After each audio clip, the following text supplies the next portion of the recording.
Hello and welcome. Find a comfortable position. Let your body feel heavy and supported. Allow your breathing to slow, to find its own natural, easy rhythm, in and out. Tonight, we are not going to a land of grand battles or dramatic court intrigue. We are not concerned with the lives of kings and queens or the clash of empires. Instead, we are going to drift back in time, to a world governed by the gentle, persistent rhythm of water, wind, and commerce. We are going to tell the story of the Hanseatic League. It is a story of merchants and mariners, of cities built from brick and resolve. It is a story of useful, everyday things, of salt and timber, of wool and wax, of herring and grain. It is a story that unfolds not in years, but in seasons, in the slow and steady journeys of ships across the cold, gray waters of the North Sea and the Baltic. So let your mind drift. Let the concerns of your day recede, like a ship slipping its mooring and heading for the open sea. We begin not with a date, but with a sound. The sound of water lapping against the thick wooden hull of a ship, and the gentle creak of rope against a mast.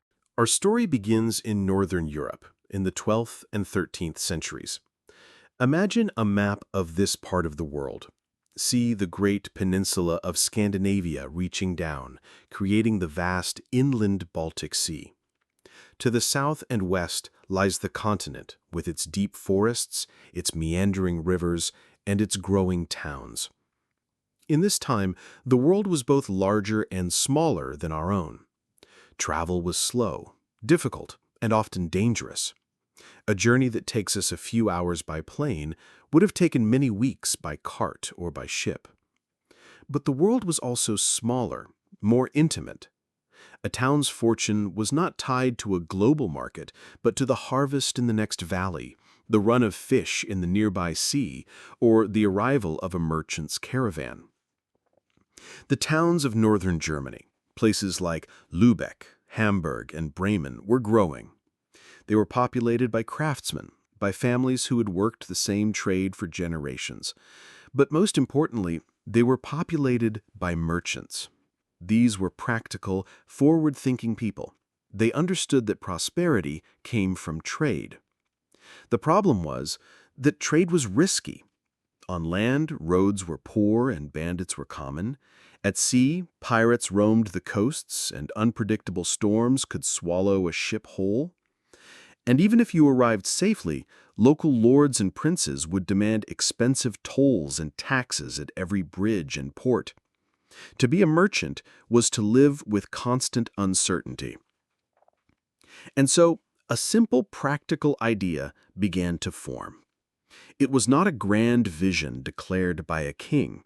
It was a thought that occurred in counting houses and at dockside taverns, over shared mugs of ale. The thought was this: what if we worked together?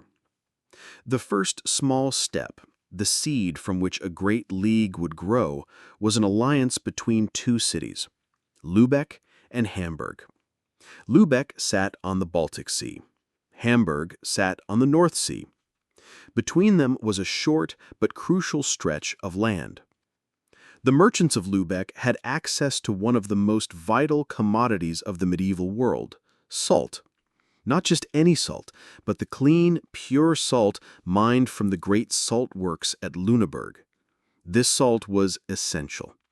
It was used to preserve food, especially fish, allowing it to be stored through the long winters and transported over long distances.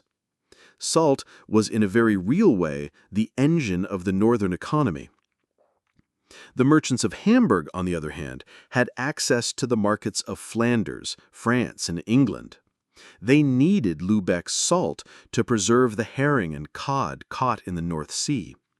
Lübeck needed Hamburg's access to Western markets to sell its salt and the other goods that came from the East, things like timber, fur, and amber from the vast lands of Russia and Poland. So, in the middle of the 13th century, these two cities made a simple agreement. They would work together to protect the road between them. They would share the cost of soldiers to patrol the route, ensuring that cartloads of salt and other goods could travel safely from one sea to the other. It was a small, local arrangement, but it worked. The flow of goods became more reliable. Profits became more predictable. Other cities took notice. Rostock, Wismar, Stralsund, towns along the Baltic coast saw the success of Lübeck and Hamburg and thought, we should be a part of this. Slowly, organically, without a formal founding document or a grand ceremony, the Hanseatic League began to take shape. The word Hansa was an old German word that simply meant a convoy, a guild, or a group. It was a fitting name. It was a group of cities bound not by a shared king or a shared flag, but by a shared interest in safe and profitable trade. The heart of the Hanseatic League's power was a remarkable piece of technology. It was not a weapon, but a vessel. It was the cog. Picture a Hanseatic cog ship. It is not a sleek or fast vessel. It is stout, broad, and built for capacity, not speed. Its hull is clinker-built, meaning the planks overlap, creating visible ridges along its sides. This made it strong and flexible in the choppy northern seas. It has a single large mast holding a single large square sail. This made it simple to operate, requiring a relatively small crew. The most important feature of the cog was its deep, rounded belly. It could hold a tremendous amount of cargo. It could carry barrels of salt, stacks of timber, bales of wool, and countless casks of salted herring. It was, in essence, the floating warehouse of its day. The cog was a workhorse, reliable and steady. Imagine the sight of a fleet of these cogs sailing together for protection. Their single square sails, perhaps painted with the emblem of their home city, billow in the wind. On deck, the crew goes about their quiet, repetitive tasks, checking the ropes, mending the sail, watching the horizon. There is no rush. The journey is governed by the wind and the tide. Days are measured by the rising and setting of the sun over the endless gray water. The only sounds are the creak of the hull, the snap of the sail, and the cries of gulls. The League grew. At its height, nearly 200 cities were affiliated in some way with the Hansa. The main cities, like Lübeck, which became known as the Queen of the Hansa, would hold regular meetings called the Tagfart, or the Diet. But these were not meetings of politicians arguing over ideology. They were meetings of practical merchants. They discussed toll rates. They coordinated embargoes against princes or kingdoms who treated their merchants unfairly. They set standards for the quality of goods. A barrel of Hanseatic salt or a bolt of Hanseatic cloth was known to be of a reliable quality. They even arbitrated disputes between member cities. Their power was not in armies, but in economics.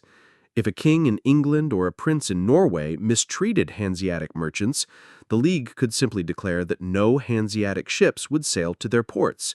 This was a devastating blow. Without the Hansa's grain, timber, and salt, a kingdom could face hardship and unrest.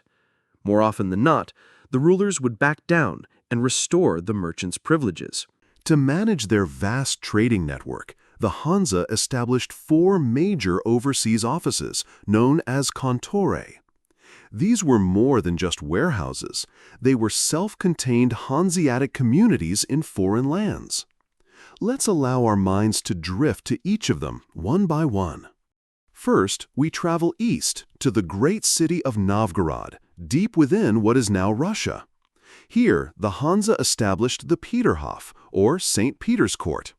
This was a walled compound with its own church, warehouses, living quarters, and bathhouse. The German merchants who lived and worked here did so under strict rules. They were not allowed to fraternize too closely with the local Russians. Their lives were communal and orderly. Imagine a young apprentice from Lübeck arriving in Novgorod for the first time. He has been at sea for weeks, sailing his cog up the Neva River. He leaves the familiar world of the ship and enters the Peterhof. Inside the walls, he hears his own German language. He sees familiar faces from other Hanseatic cities. His days are spent in the warehouse, learning to grade furs. He learns the difference between squirrel, marten, and ermine.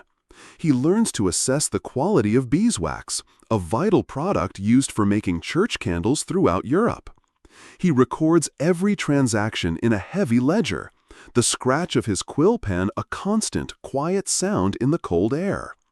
It is a disciplined, focused life, dedicated to the steady, predictable art of commerce. Now, let our thoughts drift north, across the sea to Bergen, on the coast of Norway. Here, the Kontore was known as the Bryggen, the German wharf. You can still see the tall, narrow wooden buildings today, standing shoulder to shoulder along the harbor. The great commodity of Bergen was fish, specifically dried and salted cod, known as stockfish. The waters around Norway teemed with cod. The Norwegian fishermen would catch them, and the Hanseatic merchants, with their seemingly endless supply of Lüneburg salt, would buy, process, and export them. Life in the Bergen Kontore was also strict. The merchants and apprentices lived in the same buildings where they worked. The ground floor was the warehouse, filled with the pungent, salty smell of drying fish.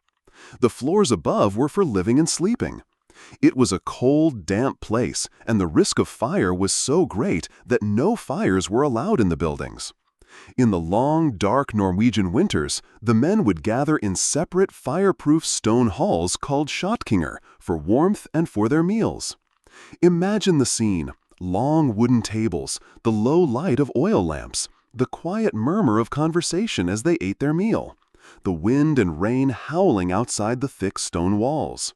From Bergen, we sail south to the bustling, cosmopolitan city of Bruges in Flanders. The Kontore here was different. Bruges was a major European hub of finance and industry. The Hansa did not have a walled-off compound here, but a series of buildings and offices. The most important trade good from Bruges was cloth. English ships would bring raw wool to Bruges. The highly skilled Flemish weavers would turn this wool into fine cloth, dyed in brilliant colors. The Hanseatic merchants were the master distributors of this cloth. They would buy it in Bruges, and their cogs would carry it back to the Baltic, where it was sold in every major town, clothing the wealthy burghers and their families. In Bruges, a Hanseatic merchant was not just trading in raw materials, but in finished, luxury goods. The ledgers here were not just about weight and volume, but about color, texture, and quality. Finally, we crossed the narrow sea to London. On the north bank of the River Thames, the Hanseatic merchants had their own walled compound, a city within a city, called the Steelyard. The name might have come from the great scales used to weigh goods, or from a German word for a place where samples were stored. The Steelyard was a place of immense privilege and order. The merchants who lived there had their own guild hall, their own chapel, their own wine cellars, and even their own gardens. They were exempt from many of the taxes paid by English merchants, a fact that caused considerable resentment. But the kings of England protected them because the Hansa provided a reliable source of things the kingdom needed: timber and wax for the navy, grain in times of famine, and a ready market for England's most valuable export, wool. Imagine standing on the wharf at the Steelyard. A Hanseatic cog, its journey complete, is being unloaded. Strong dock workers roll barrels down the gangplank. These could be barrels of Rhine wine, or Swedish iron, or Polish grain. Meanwhile, other workers are loading bales of raw, greasy English wool onto another cog, ready for the journey to the looms of Bruges. Everything is counted, everything is weighed, everything is recorded. It is a picture of constant, rhythmic, and predictable motion. Let's follow the life of a single, hypothetical product to understand the slow, interconnected web of this world. Let's follow a shipment of salt. Our story begins in the town of Lüneburg with the quiet, rhythmic sound of pickaxes chipping away at the rock salt deep underground. The salt is brought to the surface, boiled in great pans to purify it, and then packed into sturdy wooden barrels. Each barrel is inspected and marked. The barrels are then loaded onto barges, which are poled and pulled down the Ilmenau River to the great city of Lübeck, the queen of the Hansa.